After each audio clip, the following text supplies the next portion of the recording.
Hey guys, I see we're back in the bathroom today, and well, it's just me with all the excitement that was going on with bathroom checking in on me and Bill Cosby. I actually originally never actually talked about the reason why we had the idea of things that people have forgotten about.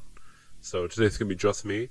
Welcome back to the bathroom. Make sure to sit down, wash, flush, wipe, and today's soap of the day is petrol, specifically petrol made from a Chevy Blazer or a Eclipse. I forgot what it was actually. So this story was something I heard about on a podcast while I was driving home through Madison Ave.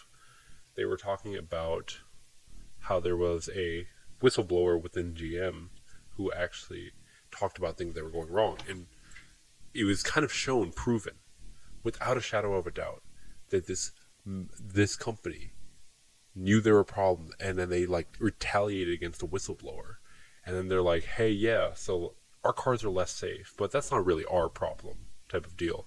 And then the public found out about this, and there was like outrage for a little while in 2014.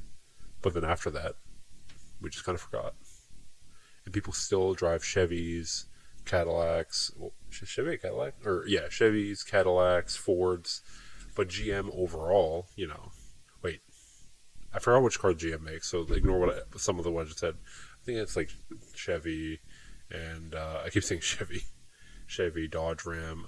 Might be another company actually. Regardless, so people still buy those cars, and they don't.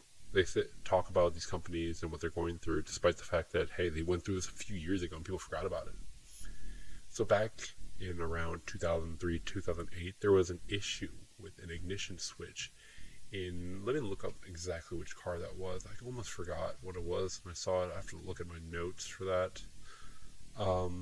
Chev, who cares? It was some type of car. And then there was an ignition switch, which, you put your key in the car, you turn that shit on, and you drive to McDonald's.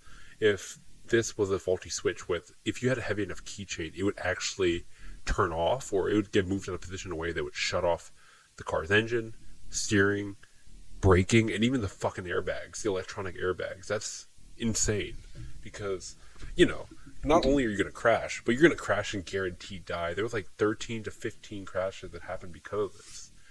And before we get into the whistleblower, I'll talk a little bit more about GM and this entire situation that was going on. So during the time they were being owned by the government, and because of that, it was after the crisis, not 2008 financial crisis. It was like something, I don't know, some financial crisis. They were in Chapter 11 bankruptcy, and to those of you who don't know, Chapter 11 is when you reorganize the company. You're like, hey, we got a bunch of payments coming in. We got a bunch of people, Uncle Sam demanding their money, banks demanding the money, just freaking Uncle Jimmy demanding the money. They're like, hey, hold on. Let me figure out my stuff, and I'll pay you back maybe eventually, hopefully. And then so they're like, okay, fine, we'll stop collecting interest and all that. And then you're like, okay, you like retreat to your room, you like pull up the books, you balance the books, you crunch the numbers, you punch the numbers, and then you figure out how to make things work. So I wonder if there was a little bit of speculation in an article about maybe the stuff with ignition switches. Management didn't care because they're like, oh, we're in money mode. We're in like, we got to figure it out. We got to fix things. We got to turn this around for us mode. Instead of like, hey, we make cars and they can kill people. Maybe we should be worried about making sure we have good cars. It's kind of what I was thinking a little bit about what's going on recently with Boeing, how they became more of a company all about the idea of making the money from their planes rather than being like, hey, let's make sure these planes are good. And less of an engineering culture, more of a business culture. So I wonder if there was a little bit of that at play. They were worried about, hey, let's get out of bankruptcy. The cars are something else. They even said that despite the fact that it was potentially, I think, a 90-cent solution to fix the faulty ignition switches, that across all their vehicles, GM thought it was too expensive in an internal memo. And because of that, they decided not to do it. Because I think it said that while it would save 90 cents per something, it would only save 15 cents per warranty cost, and then they didn't think that was worth enough. Basically, all those people who died, they're like, hey, that 15 cents wasn't worth your life. If you want to look a little bit more about the value of human lives when it comes to big numbers and big people and big places.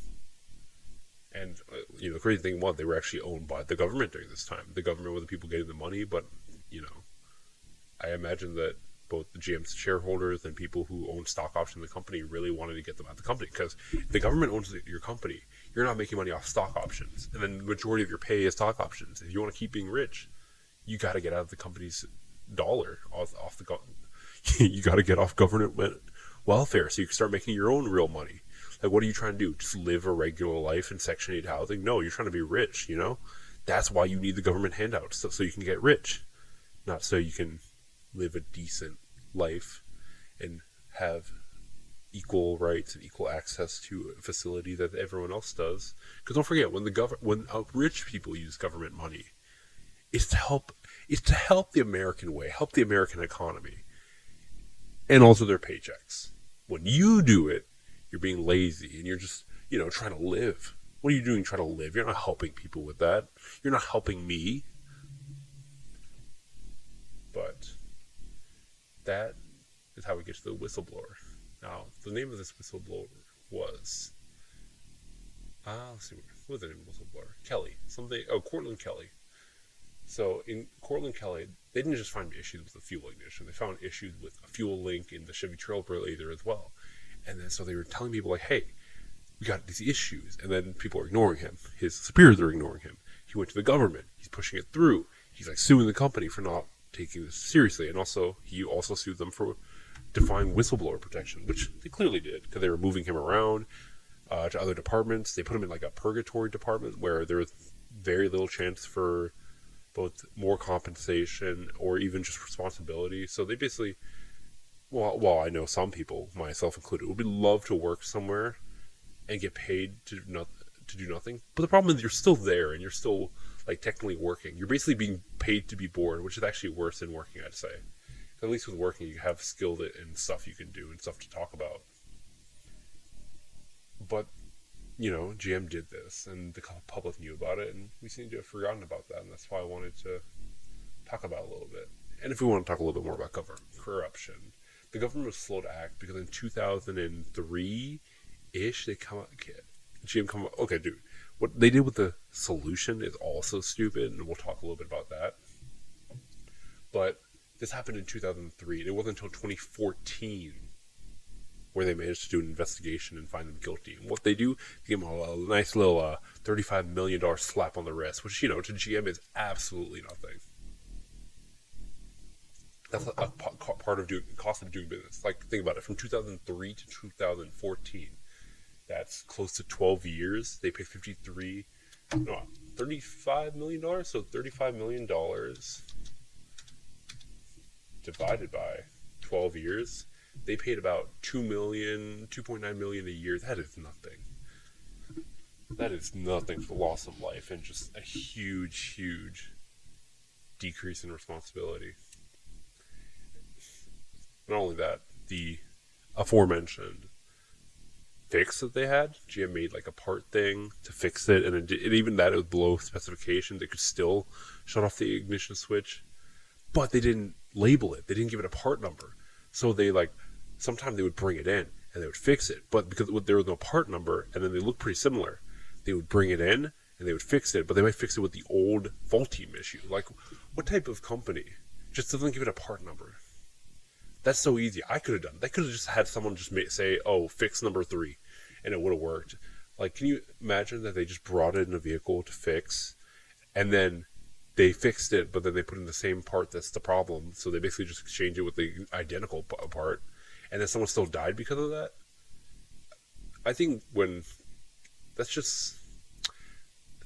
you think about business problems versus engineering problems are based on the product, while business problems are based on the money. And here there was the money being thought of, not the engineering and make sure the car was good. So I just wanted to bring that back to light and talk about, hey, we forgot. Time to remember again. Anyway, this has been In the Bathroom. Make sure to wash your hands, flush, wipe, and I'll see you all next time. Peace. It's not the same with that bathroom.